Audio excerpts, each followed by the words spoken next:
有时候感觉人生像赛跑，快得根本就来不及思考。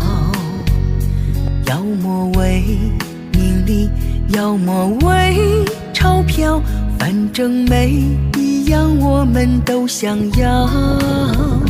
有时候感觉生命在煎熬，越想得到的越是得不到，于是笑了哭，或者哭了笑，慢慢忘记了最初的目标。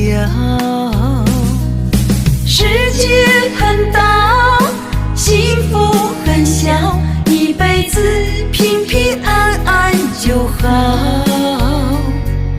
钱多钱少并不重要，只要能陪着最爱的人到老。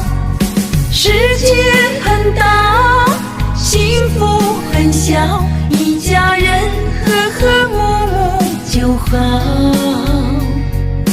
放大放小何必计较，关键是彼此能够相互依靠。